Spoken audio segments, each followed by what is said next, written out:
Hi, this is Peggy van der Plage. Today I'm joined by a wonderful professional and someone who's been a mentor of mine for many years, Anthony Ostler. Hi, Anthony, how are you? Hey, Peggy, I'm doing great. You? I hear it's snowing in Toronto today. We are under the snow, more snow than we were expecting in November, as you can imagine. But it's great to have you. You have a super well-rounded career in financial services in the US, in Canada, which obviously is always interesting in terms of perspective. And I want to tell a short story, and I'm not sure if you remember that, Anthony, but 12, 13 years ago, when I moved to Toronto, I reached out to you, and what I did was using LinkedIn, which was probably less used at the time. Send you a note. Would you be willing to chat about your professional journey, share some advice? And you kindly accepted. So that's all. We built a relationship. At the time, you were at Manulife, and I remember very well this first meeting. You were extremely kind and helpful. And when I left, you told me, I was thanking you, obviously, and you told me, oh, pay it forward. At the time, my English wasn't what it is now. I have to admit, I didn't understand what you meant. so obviously I Googled it, and hopefully I did well on that. But I think it's a great story because it really encapsulates who you are. You're a great mentor, and many people talk about diversity, being supporter of diversity, being supporter of mentoring, but not everyone walk the talk. And I can vouch firsthand that you do, and you've done that 12, 13 years ago. You were already doing that. So it's also an opportunity for me to thank you, but also to give a bit of context. So, and maybe you remember the story, I don't know, I was thinking about that this morning. So I'd love to hear you tell us about your career, and I'm sure we're going to talk about mentoring within this conversation quite a bit. Well, thanks, Peggy, and I really appreciate that story. And I do distinctly remember meeting you and being incredibly impressed by how curious you were and how much you were pushing yourself to learn, get exposure to new things, and get established in Toronto. And just a lot of fun to be able to have that, and then to be able to keep in touch and see your progress through time. And that's something that is really energizing for me. One of the reasons I really enjoy mentoring people is helping them unlock their potential. And people that are invested in their success and are willing to reach out and engage with people and look for ideas and want to do stuff energize me. And so I've really benefited from our relationship. I can't believe it's over a decade old. It's just amazing how time flies, right? So it's one of the things that I think I'm really fortunate in having a relationship like such with yours. But I can think of dozens of people that through the years have had those relationships and have kept in touch. And it's something that is a key part of me and been part of my development. So if we think a bit about who I am, so obviously you can tell I like people, and I'm interested in helping people be successful. But in some ways that's it's beneficial to me too, because I'm really curious and I learn a lot from others. And I like to think about how systems fit together.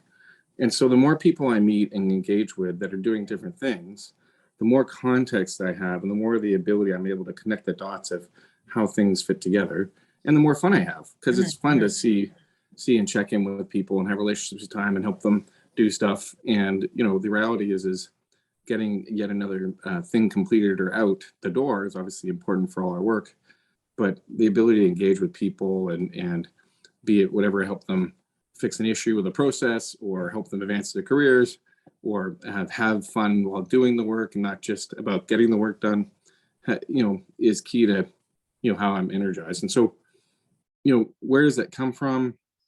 I think there's always been a part of me that's engaged with people and enjoyed that. But some of my core values come from my father. Unfortunately, he's been dead now for almost a quarter century. But early in my life, he was a partner at Price Waterhouse. And I really benefited from talking about business with him. I'm really interested in his work. When I was a teenager, I read an article in the Report on Business magazine talking about MBAs, and particularly about Western, which is now the Ivy Business School. And so I decided at that age I wanted to get an MBA from Western, put it actually in my high school yearbook. 10 years after I finished high school, I had a Ivy MBA. But if I think about sort of that forward-looking planning, a lot of the things that enabled me to do that were some of the values and things that my father provided me with. And when I think about one of my first jobs in university was being self-employed. I started my own College Pro Painters franchise in West Vancouver and really enjoyed it. I was really successful. And one of the reasons why I was successful is I studied the system. The manager I had my summer out of high school before I started university didn't take advantage of the processes. And we had a lot of challenges. I ended up having to actually become kind of like a co-manager and help sort out the franchise. And that's what when I realized, oh, there's systems, there's processes. If you learn and study them and learn how to improve upon them, you can advance them. I hired my friends, did it for a couple of summers. It was really fantastic learning experience. It made me realize, obviously hard work and diligence is important, but how you work with people, how you think about, selling business, collecting the checks, paying people, all those sort of things were really important things, fundamental things. And, my dad's influence on values and that perspective and how he approached things had a big impact. And one of the things he talked about was, okay, you're going to work for a long time. You want to do an MBA. Don't do an undergrad in business. Be multidimensional. Mm-hmm. So I ended up doing an undergrad in history. When I graduated from my undergrad, he said, go explore the world. You're going to have kids, a mortgage one day. Don't just go to work. So I took a gap year. And I spent 6 months working in London and then bought a one-way ticket from London to Athens and worked my way back to England. And then came back to Canada, and it was in the early 90s. Youth unemployment was really high. And I didn't know what to do. And my dad said, well, there are employers that are hiring. It's the job you start in doesn't matter. The employer you start with matters. What are their values? How do they approach you? They train you. If you're good, will they advance you? And so I became a part-time bank teller in September of 1992. Oh, wow, that's cool. I didn't know that. At Royal Bank of Canada. I quickly switched from being a part-time bank teller to full-time bank teller, and then on to sales support, and eventually becoming a personal banker. I did 5 roles in 3 years. And I think one of the reasons I was able to advance so quickly was I was curious and I cross-trained, and if people went on vacation, I'd cover their roles. Yeah. And then if something went down, then they could count on me. And so I was always learning the next role and asking questions and helping people out and being personable. And I became a personal banker without having to do the 2-year training process because I had cross-trained and worked my way through and done all the different things. And so I just had to do the exams. And so it was a great experience. But in parallel, I was thinking, I don't know everything about banking. So I became an associate of the Institute of Canadian Banking, which is no longer people get that. But I was doing night school to learn more about business and how it works. And then I did my MBA. And then, the sort of rest is history. I don't want to get into all that different elements, but if you think about that core stuff, what I learned was being curious, thinking about how things fit together, how you were part of the value chain, who you work with, being there for them, being able to cover for them, then showing that interest, then got rewarded. And so those fundamental years with RBC in the front lines in the retail bank were really key to my development, but benefited from, how my dad had raised me, and my mother obviously too, but like his perspective from business and values, and also running my own business and learning the values of doing that stuff really helped set me up. And now looking back on it, I've almost have 30 years of financial services experience, but it all started because, RBC was a quality employer that was willing to train and develop its staff and create opportunities. And, it didn't matter that I was starting near the bottom of the rung. What mattered was, their approach and being able to take advantage of that. And thank you. I didn't know all of that about your background. That's fascinating to see how things actually progressed. And to your point, I like this, curiosity, multidimensional people, which really could be, your foundational blocks, when we look at how successful you are, and, are probably good advice for people who are looking. It's something I want to probe a little bit, and it's the MBA. And I like the fact that you had your sights on that MBA 10 years even before you apply or you graduated. And it's a question I'm asking myself more and more. So do you think the visualization aspect of that, or the projection aspect of that, has had any role in you being successful, because you've always seen yourself doing it? So your subconscious mind was kind of, it's a no-brainer, I'm going to be a Ivy MBA, or is it just something where you just had a goal and you just went like that, or maybe a bit of both? My wife jokes that nothing about me is spontaneous. I may be a fun guy, but I plan my fun, right? So, I often plan decades in advance. I currently, I'm 15 years into a 20-year plan. So just so you know, so it's 20 plus,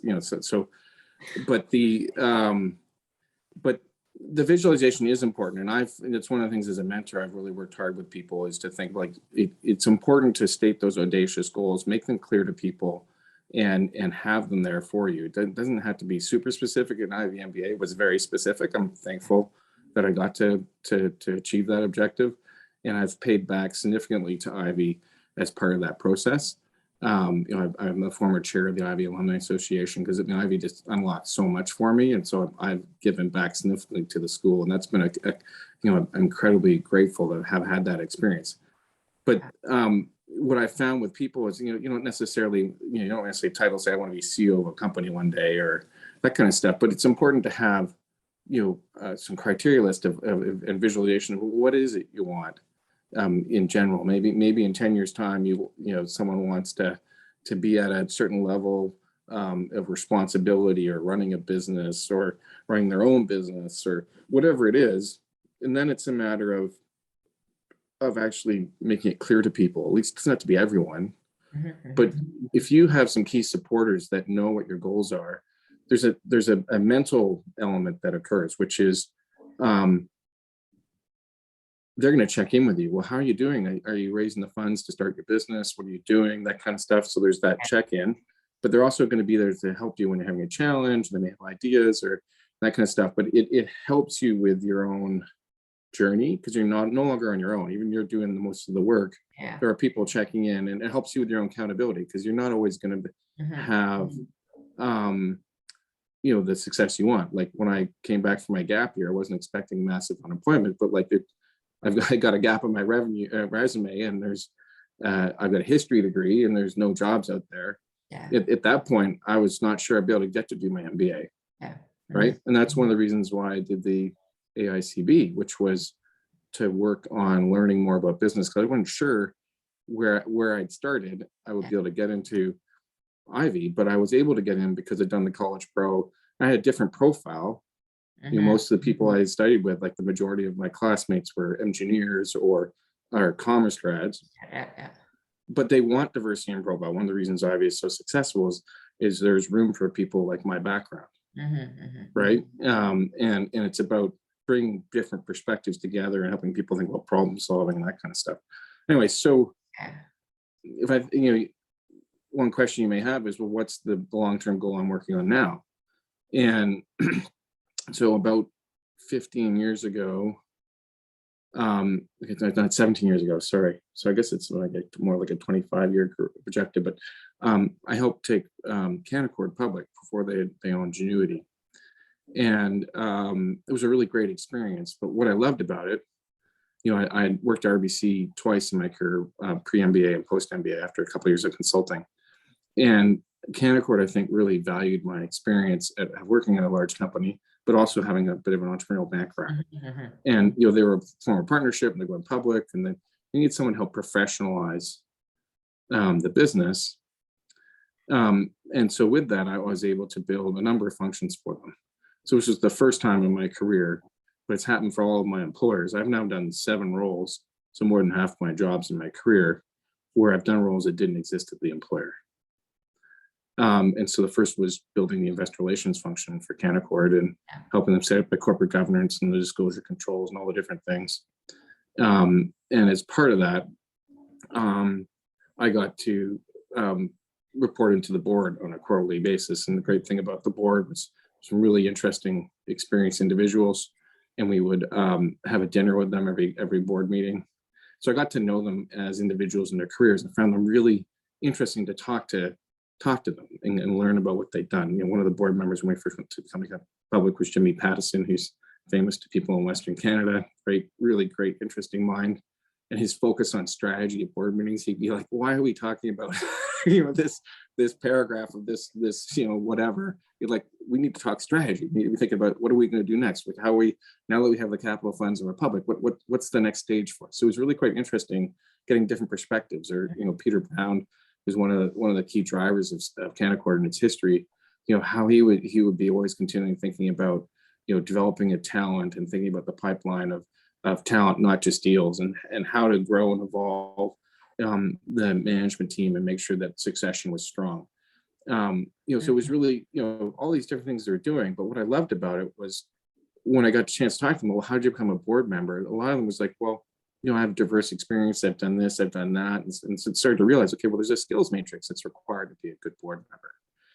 And at that time, I had done obviously retail banking, I'd done consulting, I did an RBC in investor relations and treasury. And I realized, well, if I'm thinking about a skills matrix and I wake up 20 years from now, 25 years from now, whatever it is, what are the skills that would be necessary to be a good board member? Mm-hmm. And so I made an objective for myself that when I'm in my early 60s, so this time I was in my early 40s, actually, no, sorry, the math is wrong. Sorry. In my 30s. Sorry, geez, it's crazy. Sorry, guys, I'm 53. Gotta do the math correctly. In my late 30s, the reality is when I realized, okay, so what I need to have and what's going to be required. And so I've been purposely pushing myself to get exposure to different things so that I may be a useful board member when I retire in my 60s. Yeah. And so what that's resulted in is I've worked in 3 different countries, but have had responsibilities for employees in 17 in Europe, Asia, North America. I've worked in 16 different functional roles, and I've worked in 5 different sectors of the financial services industry.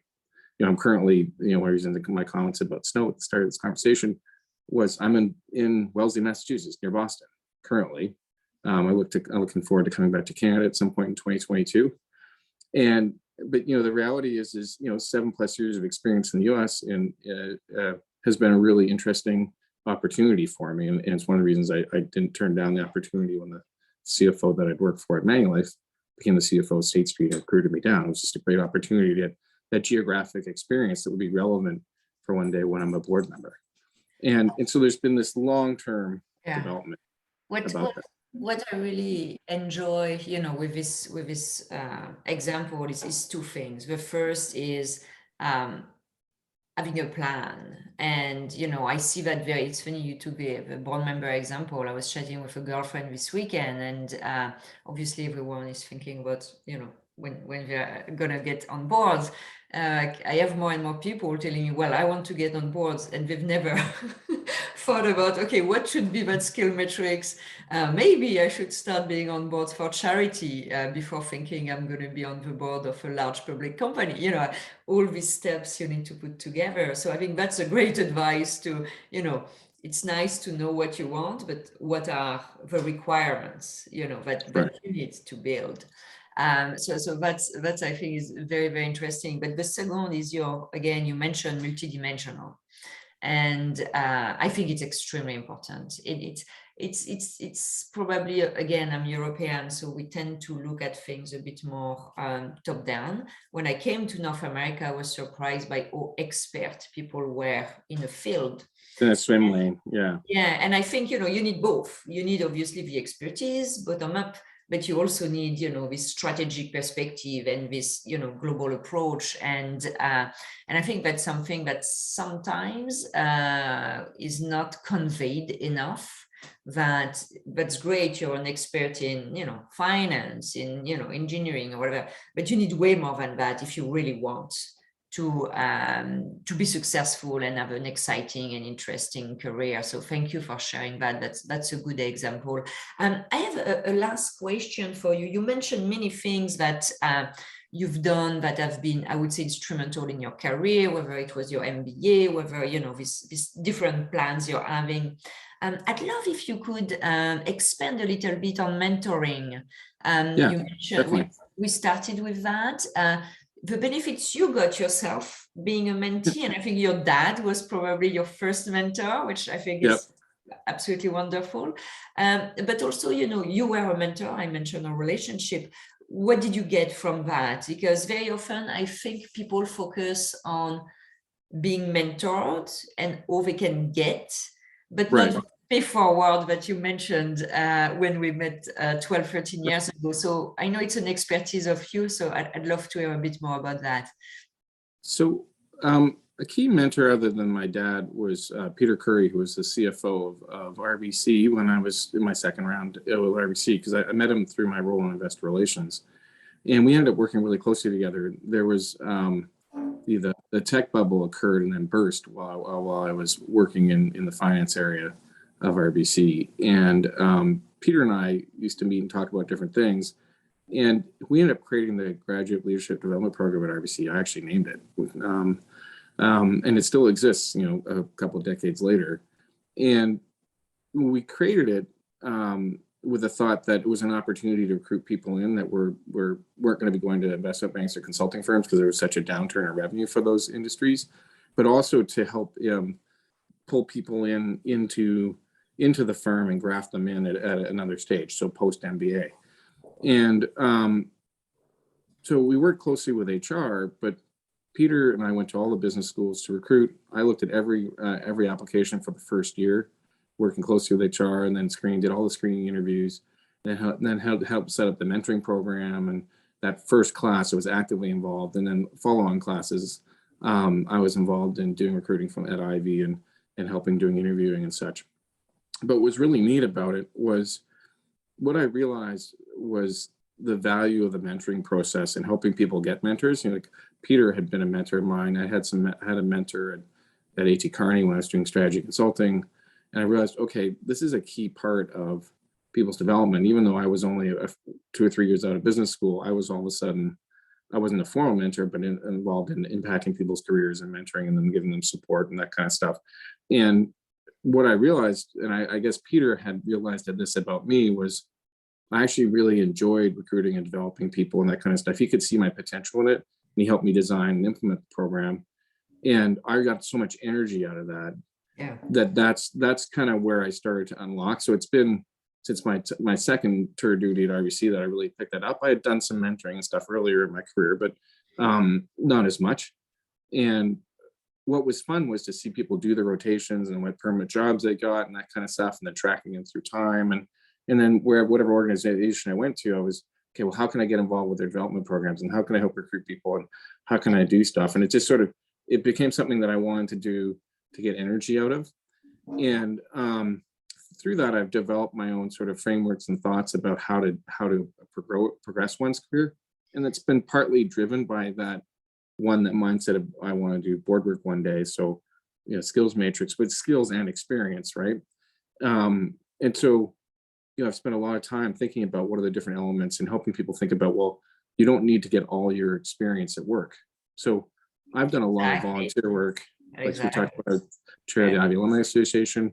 I've chaired a couple other boards. I was chair of the board of Family Services of Greater Vancouver when I was working out in Vancouver for Canaccord. I would help found an organization and became the first chair called Board Voice Society of BC, which was all around help all the large financial or social services agencies in the province of BC have an advocacy channel. So what we did is we represented the boards of those agencies. So and those boards were all volunteers. And so we were representatives of the communities, and then we could speak to the province. So I met with the Premier of BC, the Minister responsible for Child and Family Services, and the focus was on thinking about holistic issues for the province. So like funding models, and then specific issues, be it addiction in the north, or you know, what it could be helping new immigrants in the Lower Mainland, but looking at how we could change the model, because often what would happen is these agencies, they overlap, they would be competing for quote unquote grants and stuff. And then what ended up happening is, you wouldn't be able to get a lease on a long-term lease on a delivery location, like an office or whatever, because you'd only get 1 year grants, and you wouldn't be able to put a master's of social work in because the 1 year grant didn't pay enough money. So they were sort of like, okay, so if we do a model over 2 or 3 years, maybe then I were to hire someone with MSW and get a lease somewhere and have a better location. That better location would be better for access. So we've always sort of, anyway, I'm getting into details, but the thing that's interesting about that is, that came out of volunteer work, and I learned a whole bunch of other things. That was just board voice. There's stuff I learned from family services, tons of stuff I learned from Ivy, and all those volunteer elements. Now I do really interesting work with an organization called Build On here in Boston, and that's both international and local. And so there's things you can do and have an impact, but that adds up to, again, 15 plus years of volunteer work that I've been doing, like a significant volunteer work. And that's been done in parallel to the other things. And that's a collection of experiences that will help me, hopefully, when and if I'm trying to make the case in that skills matrix, hey, I'm ready to do board work. I'm not yet ready to do board work, but gives you an idea of that. But I think that's something that I've always encouraged people to consider, is doing, like, if you don't have the skills or the experience and you identify a gap, it doesn't have to be just in your job. Exactly. Experience you can get through your volunteering, and skills you can get. I've done a CFA, I've done a thing called FRM, which is a risk management designation. I was writing risk management for Canaccord. I wanted to have more skills, so I did the designation, and it made the CFA look easy. Because anyone's thinking about doing it, be prepared. It's a lot of work, but I did those to acquire skills to make myself more valuable in my role. I know we're definitely past our time, but I just love that conversation. I think that's a great message for people who are watching, this collection of experience and the fact that not everything has to come from your career. And I think I would add one thing to that. When I say not everything has to come from your career, as you mentioned, for your career progression, but also for your happiness. I see that very often, where people are like, well, I don't like my job, I cannot have this and that. But your job's never going to check the 10 boxes in your life. The same way your spouse will never check the 10 boxes of your life, and you're going to find some conversation with friends, and you're going to find, and I think it's the same thing with the career, where, and maybe it's generational. I think Gen X, because we were so focused on our career, we expected that, I give 200% and everything that I can opt for needs to come from. I think younger generation are a bit more circumspect in understanding that, you can give me that, but you cannot give me other things. And in this collection of experience, I think it's a great way to look at career and life in general, reaching your goals, but not expecting one job or one person to, fulfill all your needs, So I think that's a very important point. Yeah, I agree. And I think that, that diversity of experience and doing of things just makes life more dynamic. Like exactly. One of the roles I had at State Street is getting net asset values out, NAVs out, and every given day, right? So working with some great custodians and fund accountants, other team members, technology team members to make that all work. But, getting that out by 6 o'clock every day, well, yahoo, great. But, does that give life meaning? Not necessarily, but what may come from meaning is the teamwork across the group, and thinking about how we, determine a root cause of an issue and fix it. And, how can we, improve state 3 processing by leveraging technology and whatever it is. But that's where the joy comes from, is cracking the problems and working together and seeking insights and pushing to go, okay, well, how does this work? How can we improve it? And you can get energy out of that. But how do you do that if you've not done it before?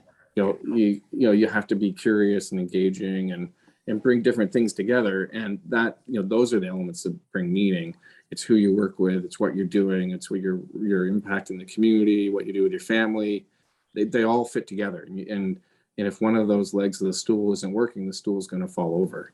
So it is like, you can't just be about work. Yeah. but what it does is it energizes you for work, and work becomes more effective, and eventually you gather some wisdom and someone will want you on a board one day. I'm stopping there. We need to wrap up. Yeah. But I love your connection to energy, because at the end of the day, that's also why I wanted to put this series, that what energizes you is not energizing me, is not energizing. So we should not all look for this one size fits all. Right. Career and approach and advice, because you have your own specificity. So thank you so much for mentioning very often what energizes you. For you, it's people. For many people, it's not people. Right. And that's fine. So thank you so much, Anthony, for spending the time, sharing all your insights. And I know we could have spent 3 more hours, but so many nuggets in what you said. I will unpack that, but thank you so much. Hey, it's been a lot of fun, and thanks for including me in your esteemed list. I'm really fortunate to be part of this series, and looking forward to seeing the other interviews. I've watched the first one. It's fantastic. So thank you. Thank you so much, Anthony. See you very soon. Cheers.